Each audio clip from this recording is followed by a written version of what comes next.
Welcome to another episode of the Football Analytics Show. My name is Ed Fang, your host. And on this episode, I am thrilled to get Evan Silva back on the show. He is the founder of Established the Run and, quite simply, one of the best NFL analysts, period. Evan, welcome to the show. Ed, it's great to be back. Thanks for having me. Absolutely. This podcast is brought to you by the Power Ranks Sports Betting Newsletter. Looking for some action on any given weekend? This is the free service for you, as 5 Nugget Saturday is my curated list of tips and analytics. To sign up for free, go to thepowerrank.com. Evan, I am really interested in your biggest takeaway as an analyst from the 2023 football season.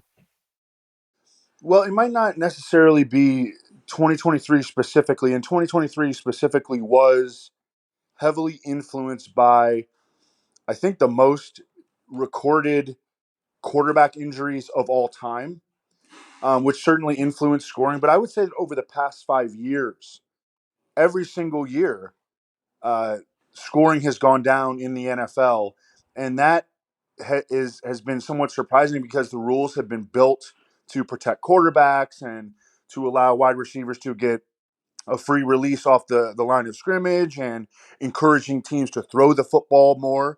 And you average a lot more yards when you throw the football than when you run the football.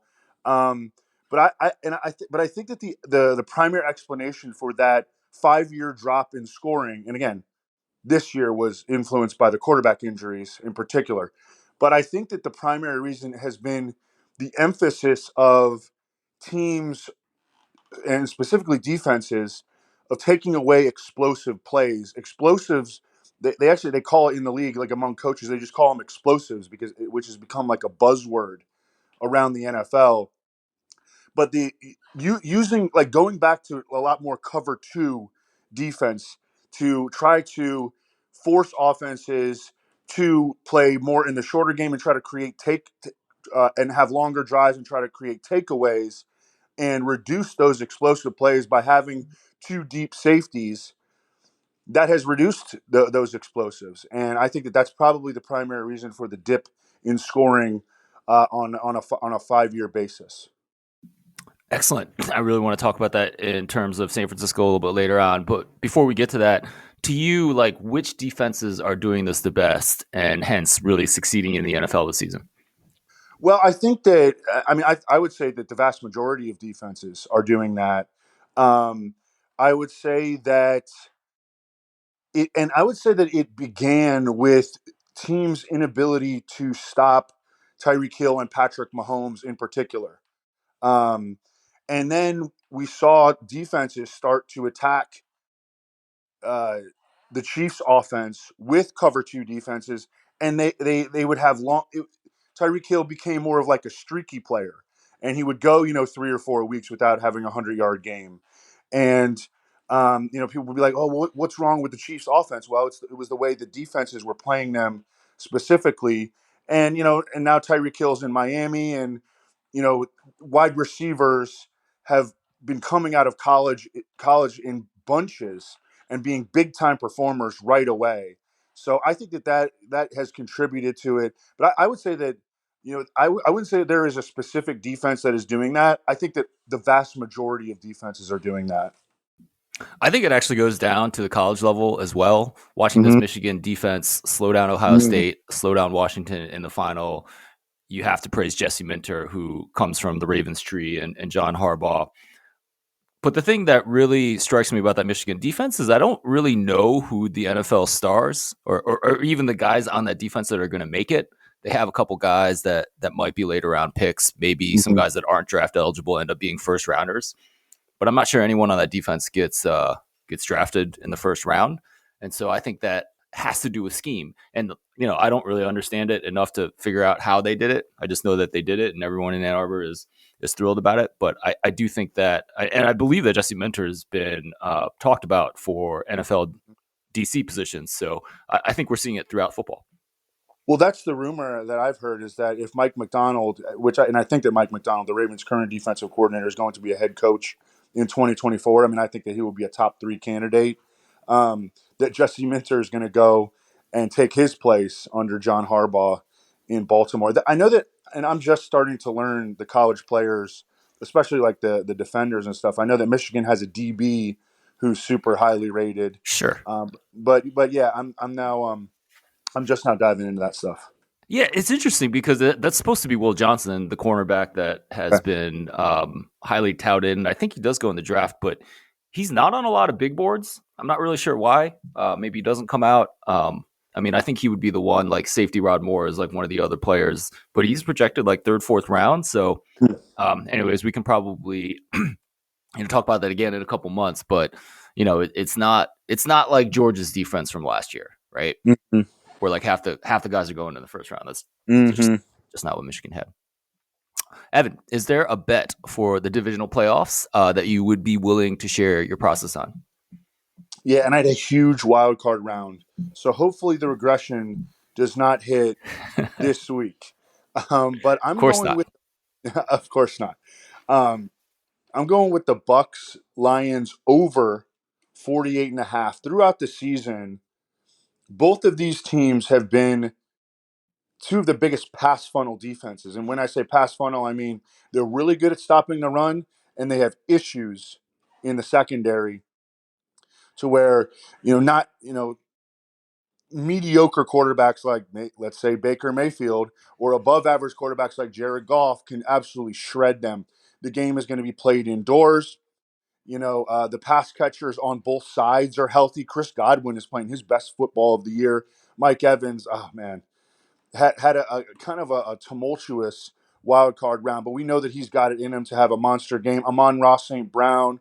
Jameson Williams has not really found his niche yet as like a target earner, and I think Brian Baldinger did the best job of highlighting this. He has already dropped. He's only played 19 games in the NFL. He's drawing bracket coverage.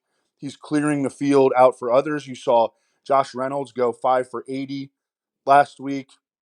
Sam Laporta, coming off that hyperextension and bone bruise, played 80% of the snaps last week. I assume that he'll be a little bit healthier. Cade Otton had a big game last week. And again, playing indoors, we jokingly call Ford Field the Coors Field of the NFL, has a tendency to inflate scoring. And I think we could see some fireworks in this one.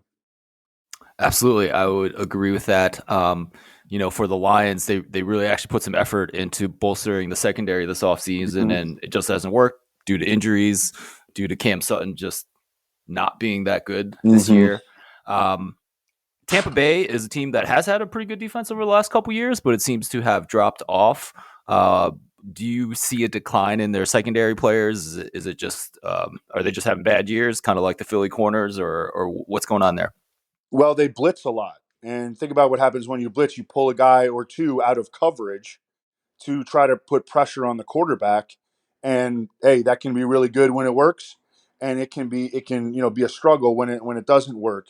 The Lions have a really good pass protecting running back in David Montgomery.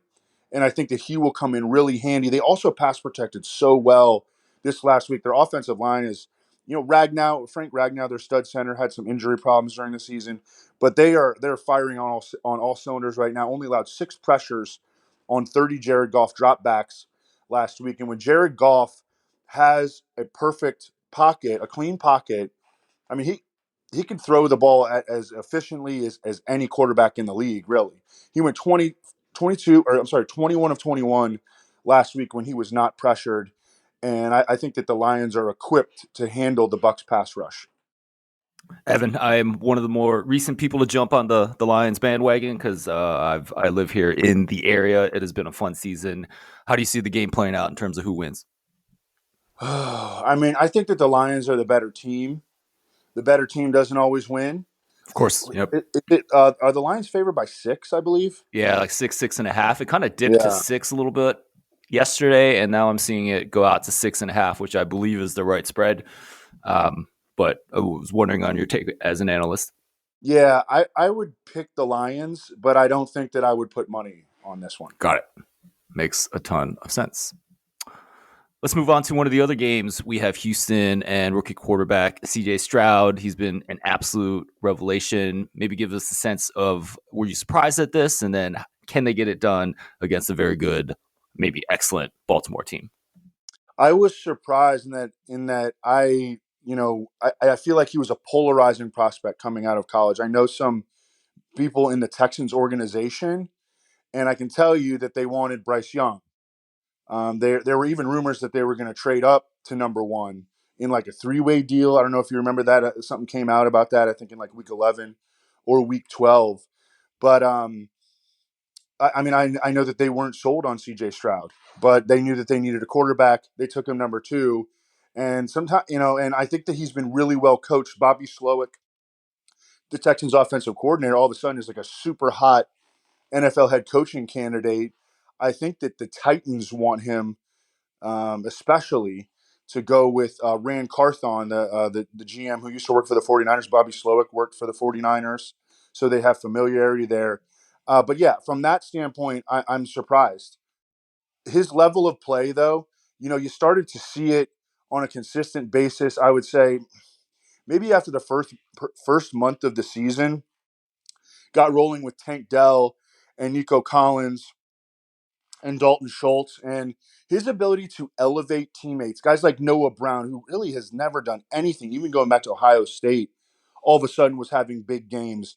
Tank Dell, a third round receiver who weighs 160 pounds dripping wet, is like becomes one of the most dynamic receivers in the league. All of a sudden, Nico Collins, who, you know, had ability, maybe a flash player in his first couple of seasons, all of a sudden is like a second or third team All Pro. Um, so and I think that quality of being able to elevate your teammates, that is the true mark of an elite quarterback. And I think that CJ Stroud is already an elite quarterback. I'm putting in my column this week my top five quarterbacks. If I were to have a quarterback for the next like 3 years, who would I take? And Patrick Mahomes and Josh Allen and Lamar Jackson are above him, but those are the only three guys that I think are solidly above him. You got Joe Burrow, you got Justin Herbert. I wouldn't be opposed to putting CJ Stroud ahead of those guys. His ability to make quick decisions in the pocket and throw the ball accurately. I mean, he's a savant. How much credit does Slowick get in your mind, right? Like, let's say he goes on and does become the Titans coach. Would you expect a little bit of a drop off from Stroud? A lot? Like, how do you distribute credit? That's a really good question. I know that some analytics people don't love Bobby Slowick because he runs the ball a little bit too much on early downs. But other than that, I mean, I'm rooting for him because he's a former PFF guy.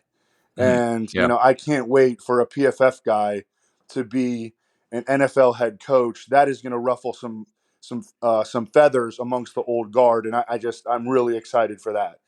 I think it's hard to say how much credit goes directly to Bobby Slowick. I just think that CJ Stroud I think he's going to be good either way. Can they get it done against the Baltimore team that's been just excellent on both sides of the ball? That's going to be a real big challenge. The last time I looked, I think the spread was either 9 or 9.5. And this is another one I'd probably stay away from. I mean, the Ravens have had 2 weeks off, essentially. It's sounding like Mark Andrews could be back for a potentially limited role in the divisional round. They won the Triple Crown of defense. Was it most sacks, most takeaways, and fewest points per game allowed, which I think has never happened in NFL history. So that's a real tough challenge. I mean, I think the Ravens are going to the Super Bowl. I know that's the chalk, but that's what I think is going to happen. I would absolutely agree with that. Yeah. Let us move on to Green Bay at San Francisco. Green Bay shocked the world by blowing out Dallas last week. Did you see any signals that this offense could do that? I actually went to that Week 18 game, Bears Packers at Lambeau, and one thing that stood out to me was how much quicker Jordan Love gets rid of the football than Justin Fields. I mean, Mm-hmm. it's Yeah. night and day. And what that does when you have the ability to hit your back foot and get rid of the football, almost immediately, that makes life easier on the offensive line. You're going to be a more efficient player. The receivers obviously got to get open, but they have a bunch of receivers that can get open in Green Bay. A bunch of young dudes too. And then I came back home and I was looking at the stats, and Jordan Love was getting rid of the football a full second faster than Justin Fields was, and I was like, "Yep, absolutely." And Jordan Love in that game went 27 of 32 for over 300 yards, multiple touchdowns. I did not think that they would be able to do it to that extent against Dallas. I mean, I had more respect for Dallas's defense than what they showed. But the right tackle, Zach Tom, did a great job on Micah Parsons, who had only one pressure in the entire game. And the receivers continued to get open, and Jordan Love continued to hit his back foot and get the ball out quickly. And we knew that you could run the ball on Dallas. So it was a complete Packers offensive effort. I would not say that I saw that coming, but that's where they are right now. They're a dangerous team. Yeah, absolutely. I ran some numbers, and since week 10, by my adjusted success rate, they are better than San Francisco has been for the season. So best in the NFL. And Week 10, that's a decent sample. exactly, it's like Yeah. half the season, right? And it's one thing to get a sample from a guy like Mason Rudolph, who had a really good run there for a while, but it's a smaller sample size, and we know that maybe Mason Rudolph isn't the best quarterback. It's another to get a sample from Jordan Love, who's a first year starter, and you struggle a little bit. They were like 25th over the first 10 games out of 32 teams, and we know that pass offense, at least by success rate, the way I do it is one of the stickiest metrics possible, right? Mm-hmm. So if you do have success like that, it can be predictive, and I think it is, and that's why they are dangerous. And then the other side, their defense is so bad that regression and defense is hard to predict. So the only way they can go up, the only direction they can go is up, right? So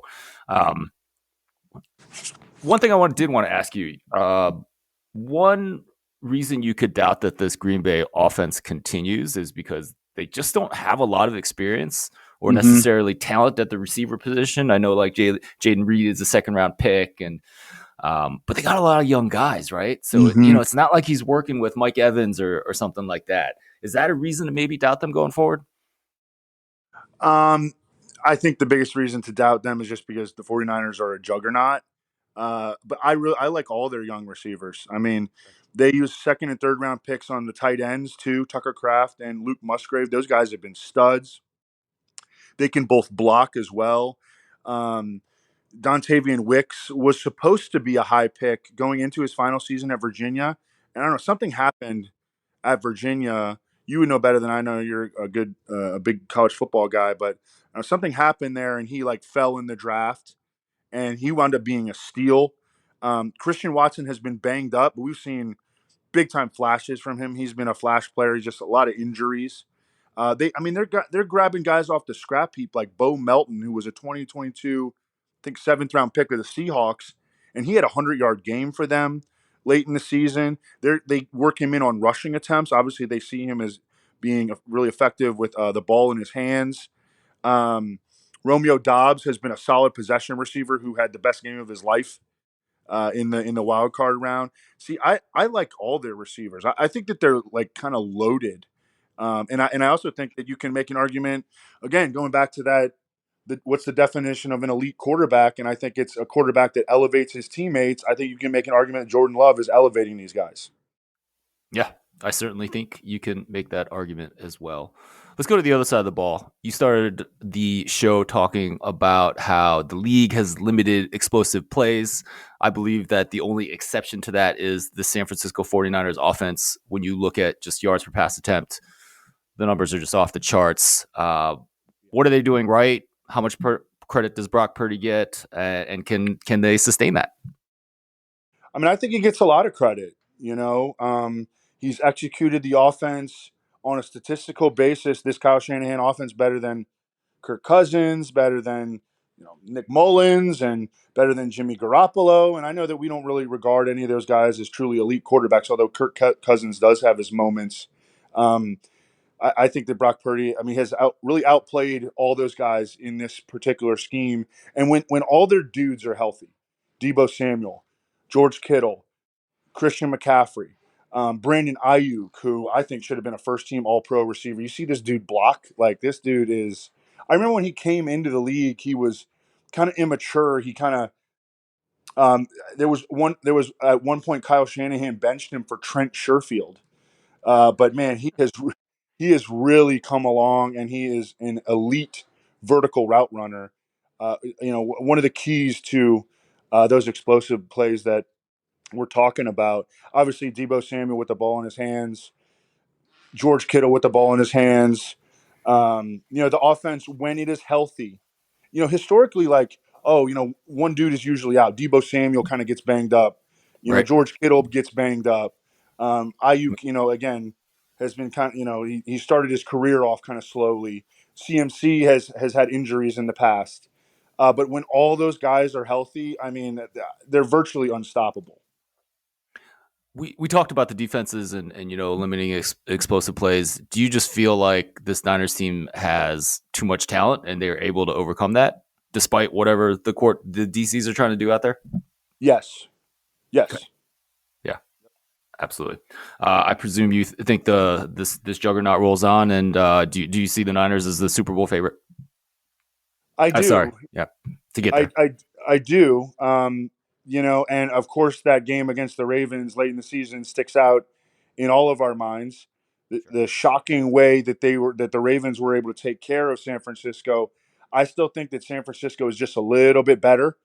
I think that if those teams played 10 times, I think the 49ers would win 6 of them. So that's how I would lean, yeah. Excellent.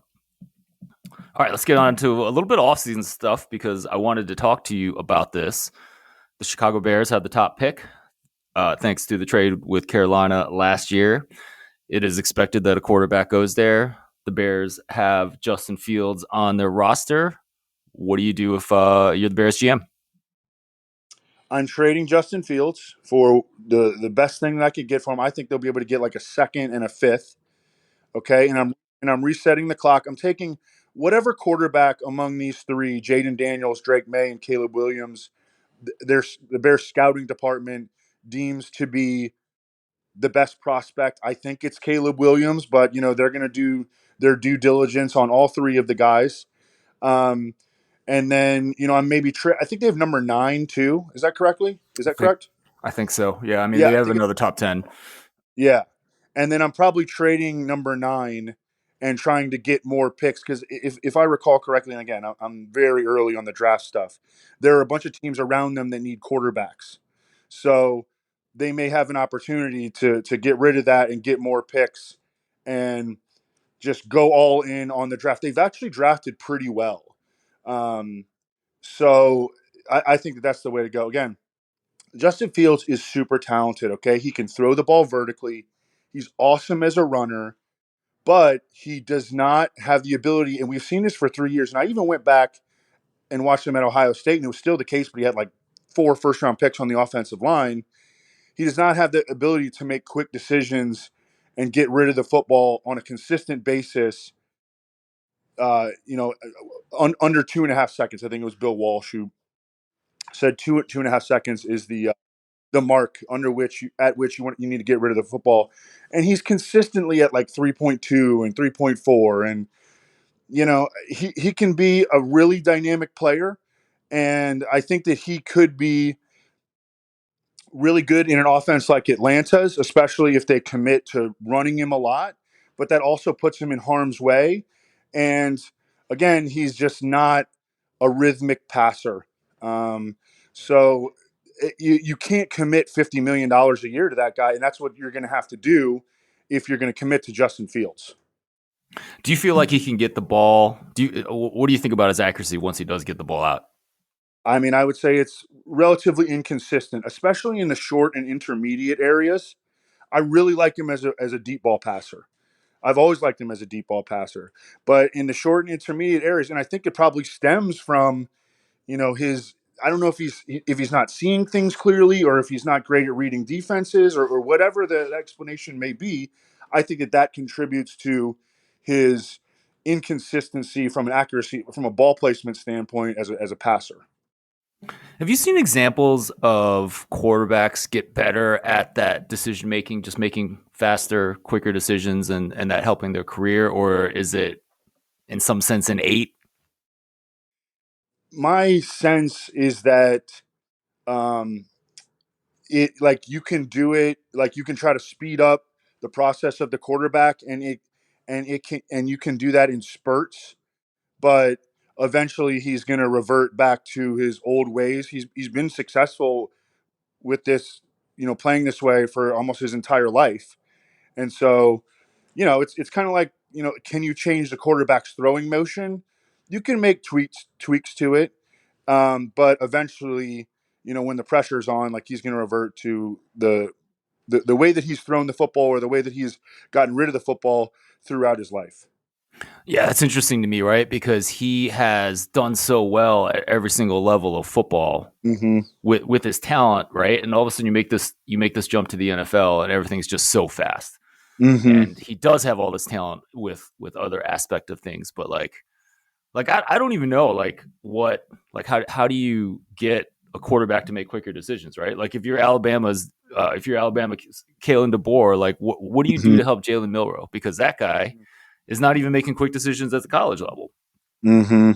Is it just practice? Is it more reps? How do you find those reps, right? I don't know, and I don't always like to talk about this because I feel like I'm calling Justin Fields dumb. He's not dumb. I mean, I think he's actually a legit smart guy. It's just when everything is moving so fast, as you say. I mean, it's hard. It's hard to be a good NFL quarterback. How many actually good NFL quarterbacks do we have in the world? 20. I mean, it's really hard. So, and you have to be so good at all these different things. And Justin Fields is good at 7 of the 10, but he has this one glaring deficiency, and it really limits what you can do on offense. Speaking of quarterbacks, you did mention earlier that you would put CJ Stroud in like the top 5 based on what he's done. We talked about how he was excellent at decision making. Mm-hmm. Where would Jordan Love be right now with what he's done at the last part of the season? Yeah, I actually ranked him 1 through 10, and I had Jordan Love at like 8. Wow. And I had him behind Dak Prescott, and I put that in my little group text with a guy who's a scout, and he was like, put Love ahead of Dak. So yeah, and I mean that, and we're talking like, that would be like he would be the number 7 overall quarterback. I mean, I was really skeptical of him coming out of college. He did not have a good final season at what was it, Utah State. Um, and he didn't play, and I didn't think he looked great in preseason, but he kept getting better, and he is a quick processor, and he's got plenty of arm strength and athleticism. Um, I, I I think he's a big time keeper. I was wrong about him coming out of college. Me too. Evan Silva, thank you so much for your time. Please let everyone know where they can get your work. Yeah, you can check me out at Evan Silva on Twitter, at Establish the Run, and EstablishTheRun.com. And Evan, just give people a sense for what you do for Establish the Run, because I think it's quite remarkable. Yeah, we cover. Actually, just you though, like what you do. I mean, I cover fantasy football, DFS, season long, and I write a matchups column where I break down every single game from a fantasy standpoint. And I've gotten more into betting, so I'll put like bets that I like, props, and sides and totals. And I've built that into the matchups column as well. And we have a podcast, a team by team podcast that we do every Tuesday, and then a Friday night show where we talk about all the best DFS plays. Awesome. I highly recommend everyone check that out. Evan, thanks again. Thanks, man. Just a reminder, thank you for listening to this episode of the Football Analytics Show. My name is Ed Fang, your host. Just a reminder, you can get my free sports betting email newsletter. Check that out at thepowerrank.com. Thanks again for listening, and I will talk to you again next week.